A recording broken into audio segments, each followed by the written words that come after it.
আসসালামু আলাইকুম রহমতুল্লাহি ওয়া বারাকাতুহু। আলহামদুলিল্লাহি রাব্বিল আলামিন ওয়াসসালাতু ওয়াসসালামু আলা সাইয়্যিদিল মুরসালিন ওয়া আলা আলিহি ওয়া সাহবিহি আজমাইন, আম্মা বা'দ। প্রিয় দর্শক শ্রোতা ভাই বোনেরা, বাংলাদেশি বাংলাভাষী ধর্মপ্রাণ বন্ধুরা, আশা করি আপনারা সকলে ভালো আছেন। আমাদের হাতে সময় খুবই কম। একটি শিরোনাম দেখতে পাচ্ছেন, পাক ভারত যুদ্ধ থামিয়ে তা ঘুরিয়ে দেওয়া হয়েছে বাংলাদেশের দিকে। ঘরে ঘরে প্রস্তুতি গ্রহণ করুন।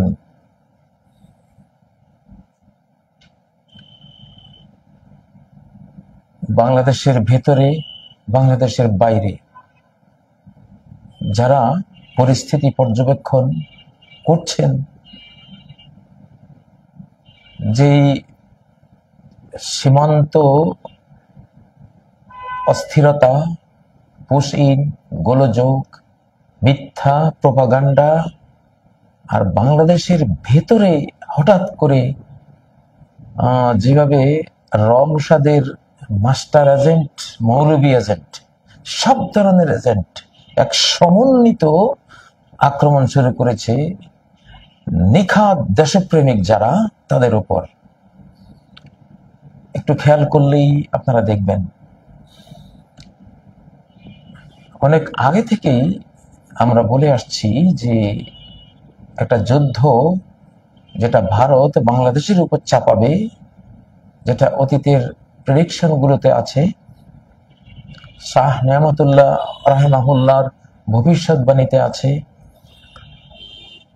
আবু হুরায়রার গোপন ব্যাগের সংবাদ ইনফরমেশনে আছে, যেটা সহি কিছু হাদিসের মধ্যেও বর্ণিত আছে। তো সেটা মনে হয় খুবই স্বল্প দূরত্বে আমাদের সামনে রয়েছে। এই মে মাস আর সামনের জুন মাস, দুটি মাস অত্যন্ত গুরুত্বপূর্ণ আমাদের জন্য। এই দুটো মাস একেবারেই চৌকান্না, একেবারেই সতর্ক, সার্বিক সতর্ক থাকতে হবে প্রতিটি মানবিক এই বাংলাদেশের।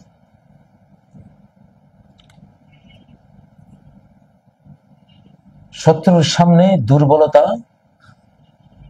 শত্রুকে আক্রমণাত্মক করে তোলে।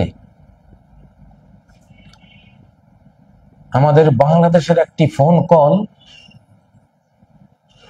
মোদিকে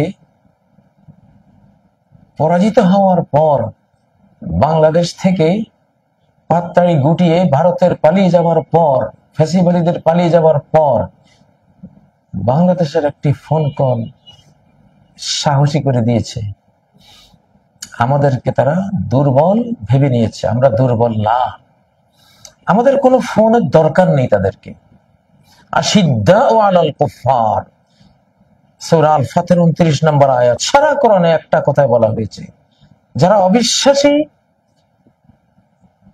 যারা স্রষ্টাকে স্বীকার করে না, মানে না, স্রষ্টার সামনে অবনত হয় না, তাদের সামনে তোমরা অবনত হইও না। তারা স্রষ্টার সামনে যেমন রুক্ষ, কর্কশ, কঠোর, তাদের সামনে তোমরাও যতটুকু পারো কঠোর থাকবে। এটাই তাদের কাছে তোমাদেরকে গ্রহণযোগ্য করে তুলবে, সম্মানের পাত্র করে তুলবে। যদি কোনো সম্মান পাও, তাহলে রুদ্রমূর্তি ধরেই পাবে, দুর্বল হয়ে পাবে না। বাংলাদেশের কোনো ফোন কল ভারতের কোনো সরকারি কর্মকর্তা বা সরকার প্রধানের কাছে যাওয়ার কোনো দরকার নেই। আমি খুলে বললাম না, একটি ফোন কল যেটি আধ্যাত্মিক ওয়ার্ল্ডে এটাকে ধরা হয়েছে যে ওই ফোন কলে হেরে যাওয়া মোদি আবার জেকে বসেছে বাংলাদেশের উপর। কেন? কঠিন থাকুন।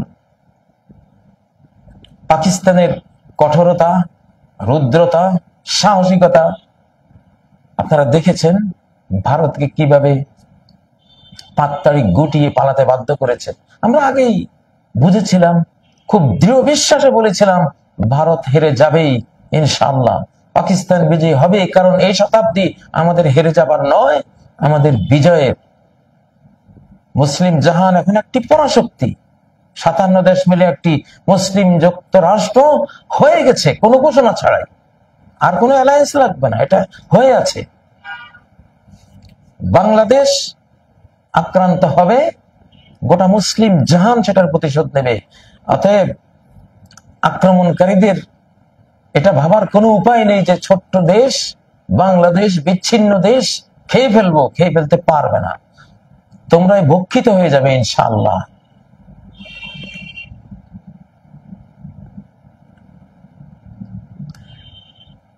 আমাদের রণপ্রস্তুতি এখন সময়ের ফরজে আইন। প্রত্যেকটি মানুষের দুটো প্রস্তুতি নিতে হবে। সেটা আমি নাসাইর 3173 নম্বর হাদিস কি দিয়ে আপনাদেরকে বোঝাচ্ছি। আমরা বাইয়ত নেব, দেশ রক্ষার যুদ্ধে বাইয়ত নেব, জীবন দেব, সম্পদ দেব, শত্রুর জীবন নেব, এই কথার উপরে বাইয়ত নেব ইনশাআল্লাহ। এটা ধর্মযুদ্ধ। পাকিস্তানের উপরে ধর্মযুদ্ধ চাপিয়ে দেওয়া হয়েছে, বাংলাদেশের উপর যেটা চাপিয়ে দেওয়া হবে এটা ধর্মযুদ্ধ, হিন্দুত্ববাদী আগ্রাসী সন্ত্রাসীদের যুদ্ধ। ওইদিকে ইহুদি সন্ত্রাসীরা যুদ্ধ চালিয়েছে গাজার উপর, তাদের সহযোগীরা, আবার এইদিকে হিন্দুত্ববাদী সন্ত্রাসীরা পাকিস্তানের উপর একটা আক্রমণ করেছে। এখন বাংলাদেশ তাদের আক্রমণের তুফের মুখে, তারা মনে করছে আমরা দুর্বল। আমরা দুর্বল না, এটা দুর্বলের বিজয়ের শতাব্দী, আমি বহুদিন থেকে বলে আসছি। আমাদের বায়তের প্রেরণা দেশ রক্ষার বায়ত। বায়ত মানে কি? আমি নিজেকে বিক্রি করে দিলাম আল্লাহর কাছে যে আমি এই মুসলিম মানচিত্র রক্ষার জন্য জীবন দেব, আমার অর্জিত সকল সম্পদ উজাড় করে দেব। 40 কোটি বাংলাদেশের দেশি বিদেশি যারা যেখানে আছি আমরা প্রত্যেককে প্রত্যয় নিতে হবে ইনশাআল্লাহ। আকাশ আমাদের সাথে আছেন, সৃষ্টিকর্তা আমাদের সাথে আছেন। পাকিস্তানকে আক্রমণ করে ভারত পরাজিত হয়ে টিকে আছে, অস্তিত্ব টিকে আছে, কিন্তু বাংলাদেশ আক্রমণ করে পরাস্ত হয়ে তার অস্তিত্ব হারাবে ইনশাআল্লাহ। এবং মুসলিমরাই আগামী ভারত পরিচালনা করবে, প্রেডিকশনে এটা আছে। অতএব তারা অন্যায়কারী, তারা আগ্রাসনকারী, তারা আগ্রাসন করছে, আগ্রাসন করবে। বাংলাদেশের ভিতরে বাইরের 10 নম্বর মহাবিপদ সিগন্যাল এখন চতুর্দিকে দেখতে পাচ্ছি আক্রমণের। সেই প্রস্তুতি চলছে সর্বোচ্চ পর্যায়ে। সেজন্য আর ঘরে এখন চুপচাপ বসে থাকার কারো সুযোগ নেই। আমাদেরকে কে রক্ষা করবে? আল্লাহ রক্ষা করবেন। আর চেষ্টাটা আমাদের থাকতে হবে প্রত্যেকের, প্রত্যেক বাবা, প্রত্যেক ভাই, প্রত্যেক মা, প্রত্যেক বোন। এখন রুদ্র মূর্তিতে, রণমূর্তিতে তাকে আসতে হবে। পাকিস্তানের আয়েশার আঘাতেই তো ভারতের রাফাল ভূপাতিত হলো, সে তো একজন নারী। নারীরা যখন ঈমান হৃদয়ে নিয়ে তারা যখন ঝাঁপিয়ে পড়েন, আল্লাহ তাদেরকে দিয়েও পুরুষের মতো বা তার চেয়েও বীরত্ব গাথা তিনি তৈরি করেন। যে হাদিসটি বলতে চাচ্ছি সেটি হযরত আবু হুরায়রার হাদিস। আবু হুরায়রার গোপন ব্যাগে অনেক তথ্য ইনফরমেশন রয়েছে কিয়ামত পর্যন্ত। তো তারই কথা, ওয়াদানা রাসূলুল্লাহ সাল্লাল্লাহু আলাইহি সাল্লাম গাজওয়াতুল হিন্দি। রাসূলুল্লাহ সাল্লাল্লাহু আলাইহি সাল্লাম আমাদেরকে প্রতিশ্রুতি দিয়েছিলেন হিন্দুস্তানের বিরুদ্ধে যুদ্ধাভিযান পরিচালনার। ফাইন আদরাকতুহা, সেই অভিযান যদি আমি পেয়ে যাই, সেই যুদ্ধ যদি আমি পেয়ে যাই, উনফিক ফিহা নাফসি ওয়া মালি, সেই যুদ্ধে আমি বিলীন করে দেব আমার জান, ওয়া মালি, আমার মাল। দুটো কথাই। সে সুদূর আরবে বসে যদি আবু হুরায়রা হিন্দুস্তান যুদ্ধে জান মাল বিলীন করে দেয়ার, ব্যয় করে দেয়ার, উজাড় কুরবান করে দেওয়ার প্রত্যয় তিনি যদি নিতে পারেন, তাহলে গাজওয়াতুল হিন্দ তো আমাদের উপরেই চলবে, চলমান রয়েছে। সাইক্লোনের যেই পূর্বাভাস, সাইক্লোনের আগের যেই দমকা হাওয়া, ঝড়ো হাওয়া, সেটা তো বইতে শুরু করেছে। আমরা কেন সেই আবহাওয়ার প্রত্যয় নেব না? প্রত্যেক বাংলাদেশিকে কে সেনাবাহিনীর সদস্য আর কে সদস্য নয়, আমরা সবাই এখন সেনাবাহিনী। দেশমাতৃকা রক্ষার জন্য প্রতিটি বাংলাদেশি সেনাবাহিনীর ভূমিকায় আসবে ইনশাআল্লাহ। আমাদের নিয়মিত সেনাবাহিনী যারা আছে, সেনাবাহিনীর প্রত্যেকটি সৈনিক যাদের হাতে আমরা অস্ত্র তুলে দিয়েছি, তোমাদের কাছে এই বাংলাদেশ আমানত। এই আমানত রক্ষা করে তোমরা জান্নাত পাবে ইনশাআল্লাহ, জাহান্নাম থেকে মুক্তি পাবে। কোনো কিছুর বিনিময়ে এই আমানত তোমরা নষ্ট করবে না। সাফ কথা। 40 কোটি বাংলাদেশি এই আশাটাই পোষণ করে। উনফিক ফিহা নাফসি ওমালি ফাইন উকতাল কুনতু মিন আফদালি শুহাদা, যদি আমি নিহত হই আমি সর্বশ্রেষ্ঠ শহীদদের মধ্যে পরিগণিত হব। কত বড় কথা। আমরাও চাই সর্বশ্রেষ্ঠ শহীদদের মর্যাদায় উন্নীত হতে। এটাই আমাদের দিগ্বিজয়ী শক্তি, মুমিনদের এটাই সর্বোচ্চ বল। বেঈমানরা যুদ্ধের ময়দানে গিয়ে বাংকার খোঁজে বাঁচার জন্য, আর মুমিনরা যুদ্ধের ঘমসান ফিল্ড খোঁজে জীবনটা দেওয়ার জন্য। এটাই পার্থক্য। এটাকে ভয় পায় বেঈমানরা। বাংলাদেশ আমরা ইনশাআল্লাহ জীবন দেওয়ার দৃঢ় প্রত্যয়, সে আকাশচুম্বী স্বপ্ন নিয়ে আমরা অপেক্ষায় থাকবো। কুনতু মিন আফদালিশ শুহাদা ওয়া ইন আরজি ফানা আবু হুরায়রাতাল মুহাররার, আর আমি যদি যুদ্ধ থেকে জীবন নিয়ে ফেরত আসি তাহলে আমি হব আবু হুরায়রা আল মুহাররার, জাহান্নাম থেকে মুক্ত আবু হুরায়রা। প্রত্যেক বাংলাদেশী এই ধেয়ে আসা যুদ্ধে যারা অংশ নেবেন, বুক পেতে দেবেন আবু সাইদের মতো, তারা হয় সর্বশ্রেষ্ঠ শহীদ, আর না হয় তারা সর্বশ্রেষ্ঠ জাহান্নাম থেকে মুক্ত গাজী। এত বড় সুযোগ, এত বড় অফার আমাদের জন্য রয়েছে আল্লাহর পক্ষ থেকে। এই সুবর্ণ সুযোগ আমরা হারাবো না ইনশাআল্লাহ। আমাদেরকে শত্রুরা যাতে দুর্বল না ভাবে। আর আমাদের ভেতরে কিছু গাদ্দার, কিছু মীর জাফর, কিছু বিশ্বাসঘাতকদের তৎপরতা আমরা দেখতে পাচ্ছি। অভিশপ্ত ইহুদি মূর্তি পূজারীদের সাথে যেও না, তাদের অভিশাপের ভাগ নিয়ে তোমরাও নাস্তানাবুদ হয়ে যাবে চিরতরে। তোমাদের রেজাল্ট বলে দিলাম। মুসলিম হত্যাকারী ইহুদি এবং তাদের সঙ্গী জাতিগুলোর উপর অভিশাপ নেমে এসেছে। আরেকটি বক্তৃতায় 4-5 দিন আগে বলেছিলাম, সূরা আন-নিসার আয়াত উল্লেখ করে, সূরা আন-নিসার যে আয়াতে মুমিন হত্যাকারীকে আল্লাহ লানত দিয়েছেন, সেই আয়াতটি বলেছিলাম ওয়ালানাহুল্লাহ, আল্লাহ তাকে লানত দিয়েছেন। লানত মানে কি? যাকে আল্লাহ লানত দেন এই পৃথিবীতে তার কোনো সাহায্যকারী নেই। ওমাইয়ালানিল্লাহু ফালান তাজিদ লাহু নাসীরা, যাকে আল্লাহ লানত করবেন তার কোনো সাহায্যকারী তুমি খুঁজে পাবে না। সূরা নিসার 52 নম্বর আয়াত। এই যে পাক ভারত যুদ্ধ হয়ে গেল, ভারতকে সাহায্য করতে পেরেছে কেউ? নাই, তার কোনো সাহায্যকারী নেই। তার কাছে যারা অস্ত্র বিক্রি করেছে তারা এখন ভিক্ষার ঝুলি হাতে নিবে।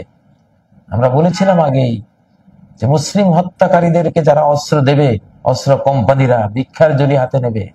আর মুসলিমদেরকে যদি অস্ত্র দাও, তোমাদের ব্যবসা আকাশে উঠবে, অনেক ঊর্ধ্বে চলে যাবে। কথাগুলো তো বলেছি আমরা, কোরআন ও সুন্নাহর জ্ঞানে এটা আছে। যাই হোক, বাংলাদেশের আমাদের জাতিকে ঐক্যবদ্ধ হতে হবে। যাদের ভেতরে ভারত প্রীতি আছে সেটা ভুলে যান। তারা একটা পরাজিত শক্তি, আগামী দিনে আরো সিরিয়াস পরাজিত হবে এবং তাদের অস্তিত্ব তাদের দেশে আর থাকবে না। সেখানে মুসলিমরাই তখন দেশ চালাবে, ভারত চালাবে ইনশাল্লাহ। আপনারা যদি এখনো তাদের পক্ষে থাকেন, ভাবছেন যে তারা আমাদেরকে বাঁচাবে, তারাও যাবে, আপনারাও যাবেন। অযথা মুসলিম হয়ে, মুমিন হয়ে এত বড় ভুল আপনারা করবেন না। এখানে একটি হাদিসে রয়েছে,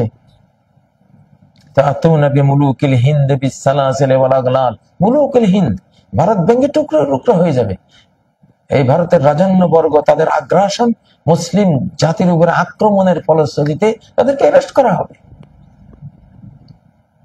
তাহলে আপনারা কেন, যারা অভিশাপ যাদের উপরে নেমে এসেছে তাদের পক্ষ হয়ে আপনারাও সেই অভিশাপের অংশীদার কেন হবেন?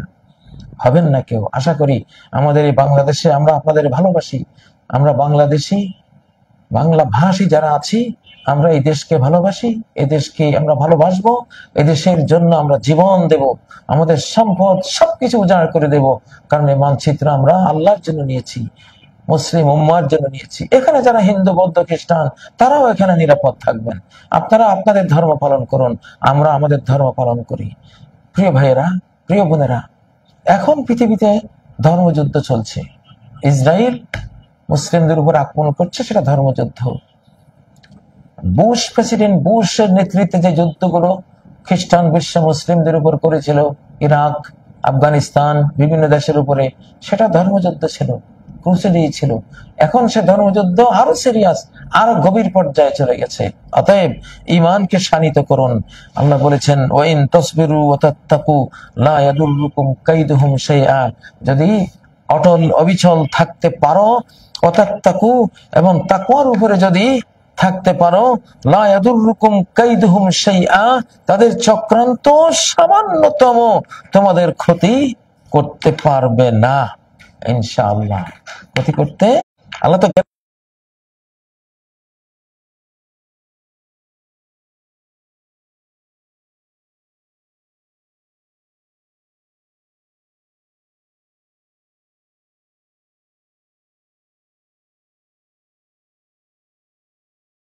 আমরা পাবো। অতএব এই গ্যারান্টি যেহেতু আল্লাহ দিচ্ছেন, সেটা আমাদের ভয়ের কিছু নেই। এটি সূরা আলে ইমরানের 120 নম্বর আয়াত। লা ইয়াদুররুকুম কাইদুহুম শাইআ, তাদের চক্রান্ত কিছুই করতে পারবে না, বাংলাদেশের কিছুই করতে পারবে না ইনশাআল্লাহ। তো আমি আর কথা লম্বা করব না। আমাদের জান, আমাদের মাল উভয়টাই আমরা কোরবান করার একটা প্রত্যয়, একটা মানসিক প্রস্তুতি আমাদের নিতে হবে ইনশাআল্লাহ। এই মানসিক প্রস্তুতির উপরে আল্লাহর পক্ষ থেকে তৌফিক আসবে, সাহায্য আসবে। फिदा-ए बद्र पैदा कर फरिश्ते तेरे नुसरत को उतर सकते हैं गर्दों से कतार अंदर कतार अभी। তুমি বদর যুদ্ধের ঈমানি আবহ তৈরি যদি করতে পারো, তাহলে কাতারে কাতারে ফেরেশতা সারিবদ্ধ হয়ে হাজার হাজার ফেরেশতা তোমার সাহায্যের জন্য, তোমাকে বিজয়ী করার জন্য নেমে আসবে আকাশ থেকে। এখন সেই যুগ শুরু হয়েছে প্রিয় ভাই বোনেরা। অতএব মে মাস, জুন মাস, প্রচন্ড সতর্ক থাকুন, প্রচন্ড সতর্ক থাকুন। সরকার প্রচন্ড সতর্ক থাকুন। আমাদের সেনাবাহিনী, নিরাপত্তা বাহিনী, ট্রেনিং প্রাপ্ত প্রতিটি বাংলাদেশি, বাংলা মায়ের দামাল ছেলেরা সবাই সতর্ক থাকুন। যাদের ট্রেনিং নেই, আমরা সতর্ক থাকবো আমাদের ঈমান নিয়ে। আমাদের হাতের ইশারায় একটা প্রলয় কাণ্ড আমরা ঘটিয়ে দিতে পারবো ইনশাআল্লাহ, সেই ঈমান যদি আমাদের হৃদয়ে থাকে। এখানে কথা হলো, তোমার যে সামর্থ্য আছে, শক্তি তুমি সঞ্চয় করে রাখো। যেটা আছে, এক মুঠি বালি হলেও তুমি মারবে, ওটাই কাজ হবে ইনশাআল্লাহ। আল্লাহ তাআলা বাংলাদেশকে হেফাজত করুন, বাংলাদেশকে রক্ষা করুন, বাংলাদেশের সরকারকে শক্তিশালী করুন। আমরা সরকারের সাথে আছি, আমাদের দেশপ্রেমিক সেনাবাহিনীর সাথে আছি। দেশকে যারা ভালোবাসবেন, আমরা আল্লাহকে নিয়ে তাদের সাথে আছি। আমাদের হারার কোনো সম্ভাবনা নেই, হেরে যাবার কোনো সুযোগ নেই।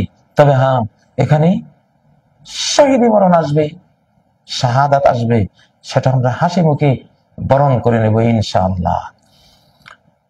যারা মরব জান্নাত জয় করব, যারা বাঁচবো বাংলাদেশ তো জয় করবই, আক্রমণকারীদের দেশও জয় করে ছাড়বো ইনশাআল্লাহ।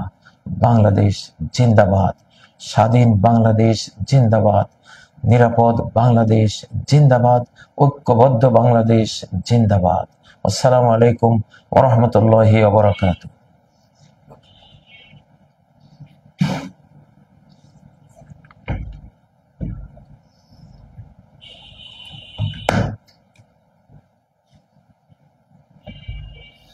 হ্যাঁ